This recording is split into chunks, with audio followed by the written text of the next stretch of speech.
Hi guys, welcome back to my YouTube channel.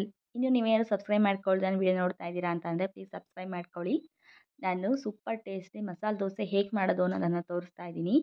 ಇದು hotel ಸ್ಟೈಲ್ನಲ್ಲೇ ಬರುತ್ತೆ ಮಸಾಲೆ ದೋಸೆ. ನೀವು ಮನೆಯಲ್ಲೇ ಮಾಡ್ಕೊಬಿಡ್ಬೋದು ಈಸಿಯಾಗಿ. ಹೇಗೆ ಮಾಡೋದು ಅಂತ ನೋಡ್ಕೊಂಡು ಬರೋಣ ಬನ್ನಿ. ನಾನಿಲ್ಲಿ ಚಿಕ್ಕ ಗ್ಲಾಸ್ನಲ್ಲಿ 2 ಗ್ಲಾಸ್ ಆಗುವಷ್ಟು ಅಕ್ಕಿ ಹಾಕೋತಾ ಇದ್ದೀನಿ. ನಾನಿಲ್ಲಿ ಸೊಸೈಟಿ ಅಕ್ಕಿನೇ ತಗೋತಾ ಇದ್ದೀನಿ. ನಿಮ್ಮ ಮನೇಲಿ ಯಾವ ಅಕ್ಕಿ ಅವೈಲಬಲ್ ಇದೆ ನೀವು ಆ ಅಕ್ಕಿನ ಬಳಸ್ಕೋಬೋದು. ಇಲ್ಲಿ ಸೊಸೈಟಿ ಅಕ್ಕಿನ 2 ಗ್ಲಾಸ್ನಷ್ಟು ಹಾಕೋತಾ ಇದ್ದೀನಿ.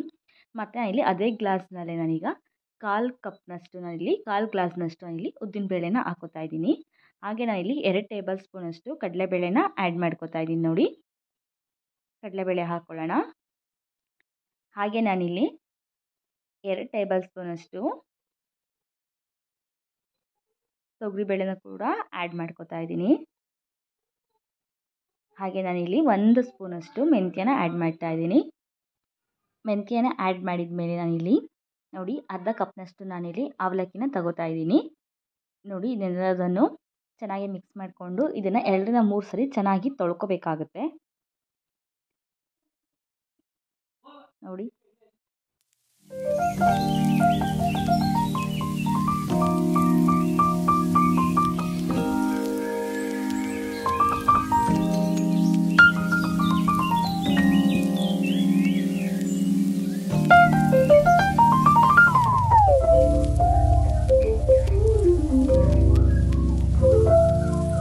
ಇವಾಗ ಚೆನ್ನಾಗಿ ತೊಳ್ಕೊಂಡಿದ್ದಾಗಿದೆ. ತೊಳ್ಕೊಂಡ್ಮೇಲೆ ಅಕ್ಕಿ ಎಲ್ಲ ಮುಳುಗುವಷ್ಟು ನೀರು ಹಾಕಿ ನಾನು ಇದನ್ನು ಬೆಳಗ್ಗೆ 9 ಗಂಟೆ ನೆನೆ ಹಾಕ್ತಾ ಇದ್ದೀನಿ. ನಾನು ಸಂಜೆ 5 ಗಂಟೆವರೆಗೂ ನಾನು ಇದನ್ನು ನೆನೆದಕ್ಕೆ ಬಿಡ್ತೀನಿ. ನೋಡಿ, ಇವಾಗ ಸಂಜೆ 5 ಗಂಟೆಗೆ ನಾನು ಇದನ್ನು ರುಬ್ಬಿ ಎತ್ತಿಟ್ಕೊತೀನಿ ನಾನಿವಾಗ. ನೋಡಿ, ಇವಾಗ ಸಂಜೆ 5 ಗಂಟೆ ತೋರಿಸ್ತೀನಿ. ಎಲ್ಲ ಬೇಳೆ ತೊಗೊಂಡಿರ್ತಕ್ಕಂಥ ಬೇಳೆ, ಉದ್ದಿನಬೇಳೆ, ಮೆಂತ್ಯ, ಅವಲಕ್ಕಿ ಅಕ್ಕಿ ಎಲ್ಲ ಚೆನ್ನಾಗಿ ನೆಂದ್ಕೊಂಡಿದೆ. ಇವಾಗ ಅದನ್ನು ನೀರನ್ನ ಶೋಧಿಸ್ಕೊಂಡ್ಬಿಟ್ಟು ಇವಾಗ ಜಾರಿಗೆ ಸ್ವಲ್ಪನೇ ಹಾಕ್ಕೊಂಡು ನಾವು ಇದನ್ನು ರುಬ್ಕೊಂಡು ಬರೋಣ. ನೋಡಿ, ನುಣ್ಣಗೆ ರುಬ್ಕೋಬೇಕಾಗುತ್ತೆ, ಜಾಸ್ತಿ ನೀರು ಹಾಕಬಾರ್ದು, ಸ್ವಲ್ಪ ಗಟ್ಟಿಯಾಗೆ ರುಬ್ಕೊಳ್ಳೋಣ.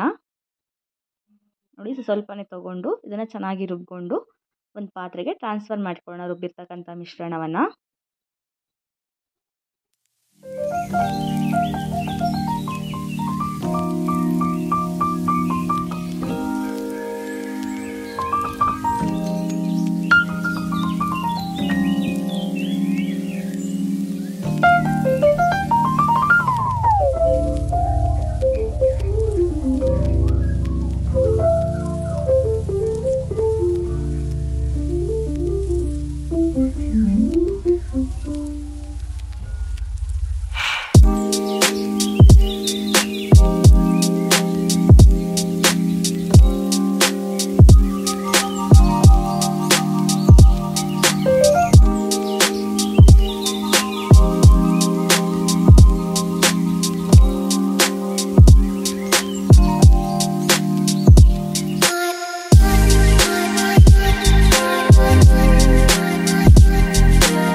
ರುಬ್ಬಿರ್ತಕ್ಕಂಥ ಮಿಶ್ರಣವೆಲ್ಲವನ್ನು ಒಂದು ಪಾತ್ರೆಗೆ ಟ್ರಾನ್ಸ್ಫರ್ ಮಾಡಿ ಒಂದು ಪ್ಲೇಟ್ನ ಮುಚ್ಚಿಟ್ಟು ಇದು ನಾವು ಓವರ್ನೈಟ್ ಬಿಡಬೇಕಾಗತ್ತೆ.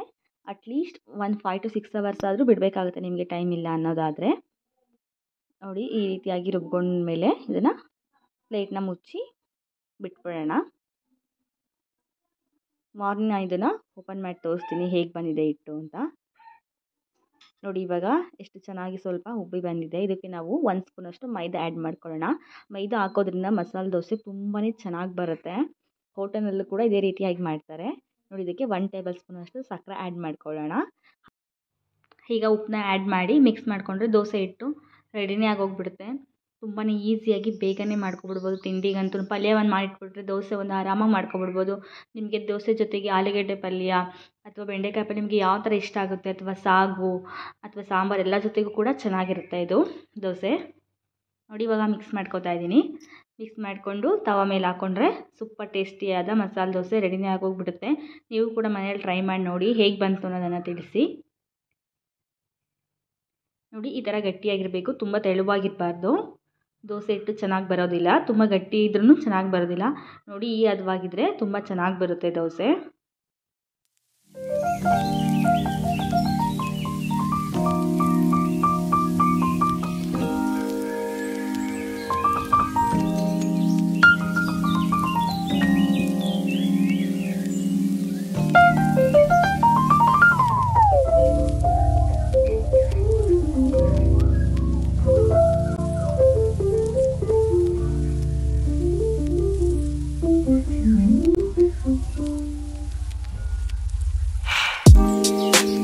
ಸ್ಟವ್ ಆನ್ ಮಾಡಿಕೊಂಡು ತವ ಇಟ್ಕೊಂಡಿದ್ದೀನಿ. ತವ ಕೂಡ ಬಿಸಿಯಾಗಿದೆ.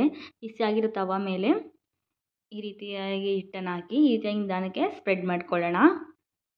ನೋಡಿ ಕಾಣಿಸ್ತಾ ಇದ್ದಾವೆ ಎಷ್ಟು ಚೆನ್ನಾಗಿ ಬರ್ತಾ ಇದೆ ಸ್ಪ್ರೆಡ್ ಮಾಡ್ತಾ ಇರೋ ದೋಸೆ ಹಿಟ್ಟು ಅಂತ. ನೋಡಿ ತುಂಬಾ ಚೆನ್ನಾಗಿ ಬಂದಿದೆ ದೋಸೆ ಮಾತ್ರ. ನೋಡಿ ದೋಸೆ ಹಿಟ್ಟು ಹಾಕಿದ್ಮೇಲೆ ಅದ್ರ ಮೇಲೆ ತುಪ್ಪನ ಹಾಕೊಳ್ಳೋಣ. ನೀವು ತುಪ್ಪ ಅಥವಾ ಆಯಿಲ್ ಯಾವ್ದು ಬೇಕಾದರೂ ಯೂಸ್ ಮಾಡ್ಕೋಬೋದು. ನಾನು ಇಲ್ಲಿ ತುಪ್ಪ ಹಾಕಿ ಮಾಡ್ತಾಯಿದ್ದೀನಿ. ತುಪ್ಪ ಹಾಕಿ ಮಾಡೋದ್ರಿಂದ ಟೇಸ್ಟ್ ಕೂಡ ತುಂಬಾ ಚೆನ್ನಾಗಿರುತ್ತೆ, ಹೆಲ್ತ್ಗೂ ಕೂಡ ತುಂಬಾ ಒಳ್ಳೆಯದು. ಹಾಗಾಗಿ ನಾನಿಲ್ಲಿ ತುಪ್ಪ ಹಾಕ್ತಾಯಿದ್ದೀನಿ. ನೋಡಿ ತುಪ್ಪ ಕೂಡ ಎಲ್ಲ ಕಡೆ ಸ್ಪ್ರೆಡ್ ಮಾಡ್ಕೊಳ್ಳೋಣ. ನೋಡಿ ಸ್ಪ್ರೆಡ್ ಆದಮೇಲೆ ಇಲ್ಲಿ ಮಸಾಲೆ ದೋಸೆಗೆ ಹಚ್ಚೋಂಥ ಕೆಂಪು ಖಾರನ ಇದಕ್ಕೆ ಆ್ಯಡ್ ಮಾಡ್ತಾಯಿದ್ದೀನಿ. ಈ ರೀತಿಯಾಗಿ ಸುತ್ತ ದೋಸೆ ಮೇಲೆಲ್ಲ ಸವರ್ತಾ ಬರಬೇಕಾಗುತ್ತೆ. ಈ ರೆಸಿಪಿ ಕೂಡ ನನ್ನ ಚಾನಲಲ್ಲಿ ಆಲ್ರೆಡಿ ಶೇರ್ ಮಾಡಿದ್ದೀನಿ. ನೀವು ಯಾರಾದರೂ ಇನ್ನೂ ನೋಡಿಲ್ಲ ಅಂತಂದರೆ ಹೋಗಿ ಒಂದ್ಸರಿ ಚೆಕ್ ಮಾಡಿ ನೋಡಿ.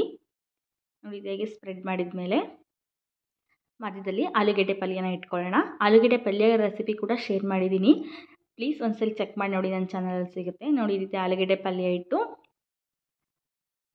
ದೋಸೆನ ತಿರುವಾಕೊಂಡ್ರೆ ಸೂಪರ್ ಟೇಸ್ಟ್ ಇದೆ ಮಸಾಲೆ ದೋಸೆ. ನೋಡಿ ರೆಡಿನೇ ಆಗೋಗ್ಬಿಡುತ್ತೆ. ನೀವು ಕೂಡ ಮನೆಯಲ್ಲೇ ಟ್ರೈ ಮಾಡಿ ನೋಡಿ. 1-2 ದೋಸೆ ತಿನ್ನೋರು ಇನ್ನೊಂದು ಎಕ್ಸ್ಟ್ರಾ ದೋಸೆ ಕೂಡ ತಿಂತಾರೆ ಈ ರೀತಿಯಾಗಿ ಮಾಡಿಕೊಟ್ರೆ. ನೋಡಿ ಮಕ್ಕಳಿಗೆ ಕೂಡ ಹೆಲ್ತ್ಗೆ ತುಂಬಾ ಒಳ್ಳೇದಲ್ವಾ.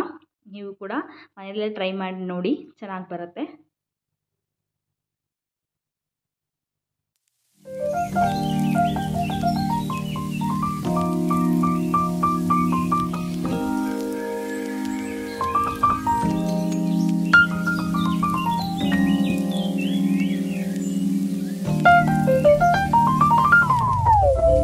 ನೋಡಿ ಅಲ್ಲಿ ಕೆಂಪು ಚಟ್ನಿ ಮತ್ತು ಕೊಕೊನಟ್ ಚಟ್ನಿ ಮತ್ತು ಆಲೂಗೆಡ್ಡೆ ಪಲ್ಯ ಜೊತೆ ಶೇರ್ ಮಾಡಿದ್ದೀನಿ. ಹೇಗೆ ಬಂತು ಅನ್ನೋದನ್ನು ತಿಳಿಸಿ. ನೋಡಿದ್ದಕ್ಕಾಗಿ ಎಲ್ಲರೂ ಧನ್ಯವಾದಗಳು. Thanks for watching guys.